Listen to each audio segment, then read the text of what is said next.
peut-être de jouer ensemble de manière plus quotidienne dans un club, dans un championnat et peut-être pourquoi pas dès cet été en France, dans un grand club français. Merci.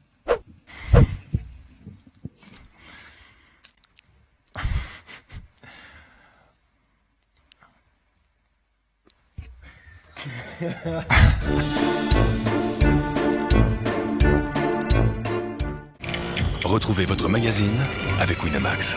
Winamax, le plus important, c'est de gagner.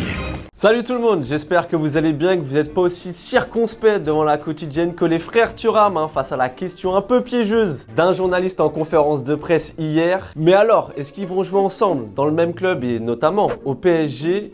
Eh ben Marcus, il vient sauver son petit frère, regardez. Vous savez, on a tous les deux des carrières différentes. Si un jour il s'avère qu'on doit jouer ensemble en club, ce sera avec plaisir. Mais c'est pas une obsession non plus. Je pense que Kefren prendra ses décisions concernant sa carrière. Et moi, je prendrai mes décisions. S'il s'avère que ce soit les mêmes, tant mieux.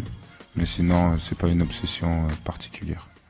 Bon, réponse pleine de maturité pour Marcus. Et nos Bleus, après ça, ils ont enchaîné avec l'entraînement quotidien. Mais avant ça, c'était les retrouvailles avec le public. Il y avait du temps à rattraper depuis la Coupe du Monde, signature, photo. Et on a même croisé un supporter franco-madrilène. Et c'était trop dur pour lui de rien dire devant Jules Koundé. Super, merci. Quand vous avez été méchant avec Madrid, c'est pas bien ça. C'est pas bien. Ils ont pas tout gagné tout le temps. Et évidemment, il y en a un qui avait un peu plus la cote que les autres. Et il suffisait juste de tendre l'oreille. Kylian! Super,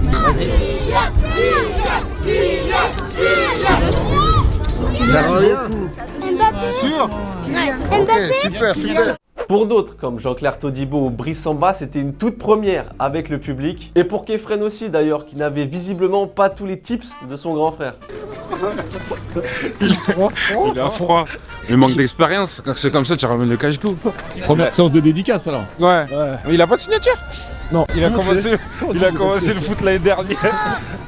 Bon, Kefren, en tout cas, sur le terrain, il en a plusieurs des signatures pour impressionner Didier Deschamps. Petit 10 contre 10 pour nos Bleus, où ça travaille les relances courtes, les transitions rapides, et tout ça devant un mini-club très impliqué.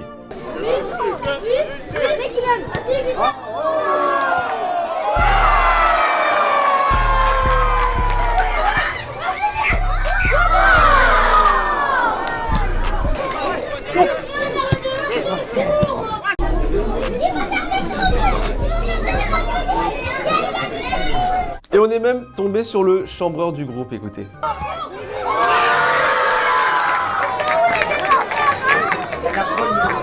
Saber Defarge, notre journaliste, était sur place aussi avec les nouveaux et il s'est renseigné au sujet des rumeurs de tension qui émanaient du capitanat de Kylian Mbappé. Et pour Brice Samba, il n'y a rien de tout ça. J'ai pas vu d'Antoine qui boude comme j'ai pu le lire ou quoi que ce soit, non, pas du tout. C'est quelqu'un de très joyeux, qui montre aussi par sa générosité, qui a l'air d'être une très bonne personne, très belle personne aussi.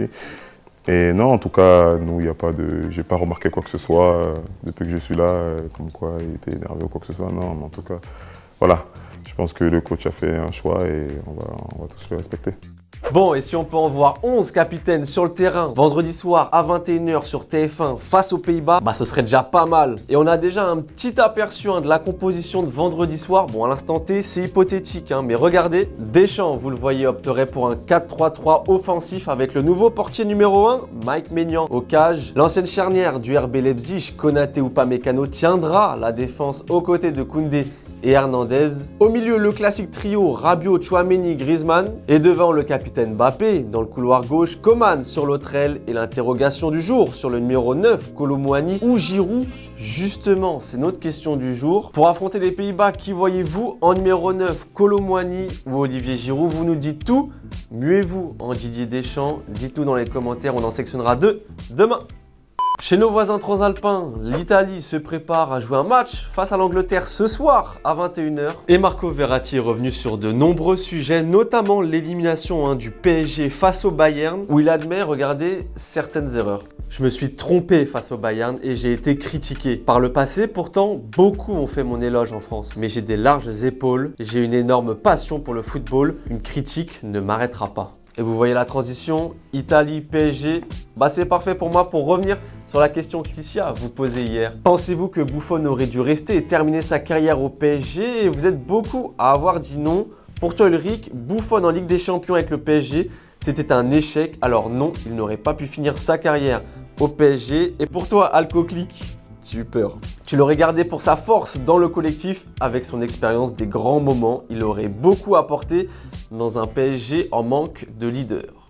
Si le terme passeur décisif devait se personnifier, il se nommerait Mesut Özil. L'Allemand a annoncé hier sur ses réseaux sa retraite sportive. En grande légende de ce sport, il a évidemment reçu de nombreux hommages de la part de ses coéquipiers, en commençant par les Gunners avec Alexis Sanchez, son ancien coéquipier. Bukayo Saka a aussi eu de belles paroles pour le numéro 10. Et Franck Ribéry aussi. Tous ceux qui connaissent le football se souviendront de toi comme un joueur exceptionnel.